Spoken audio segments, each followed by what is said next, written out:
Hello மக்களே, welcome back to our channel. இன்றைக்கி என்னோட ஸ்டைலில் தேங்காய் பால் பிரியாணி பார்க்கலாமா? ஃபஸ்ட்டு 2 கப்பு சீரக சம்பா அரிசியை அரை மணி நேரம் ஊற வச்சுடுங்க. ஒரு குக்கரில் 2 ஸ்பூன் நெய், கொஞ்சமாக கடலெண்ணெய் ஆட் பண்ணிவிட்டு பட்டை, கிராம்பு, ஏலக்காய், பிரிஞ்சி எல்லாம் ஆட் பண்ணிக்கோங்க. 2 மீடியம் சைஸ் வெங்காயம், 8 பச்சை மிளகாயும் ஆட் பண்ணி வணக்கிக்கோங்க.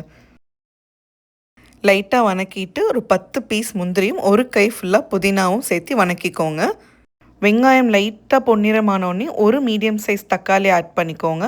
தக்காளி நல்லா மசிஞ்சதுக்கப்புறம் 2 ஸ்பூன் இஞ்சி பூண்டு பேஸ்ட் போட்டு வாசனை போகிற வரைக்கும் வணக்கி விட்டுடுங்க. நெக்ஸ்ட்டு 1.5 டீஸ்பூன் கரம் மசாலாவும் தேவையான அளவு உப்பும் போட்டு வணக்கி விட்டுடுங்க. 2 கப் சீரக சம்பாவுக்கு 3 கப்பு தேங்காய் பால் ஆட் பண்ணிக்கோங்க.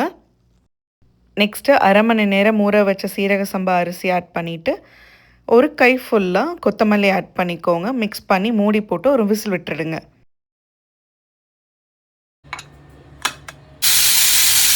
ஒரு விசில் வந்தோடனே ஸ்டவ் ஆஃப் பண்ணிவிடுங்க. ஒரு விசிலுக்கு மேலே விட்டால் சாதம் குழஞ்சிடும். ஒரு ஸ்பூன் நெய் விட்டு தம்மை உடச்சி விட்டிங்கன்னா சூப்பரான தேங்காய் பால் பிரியாணி ரெடி ஆகிடும்.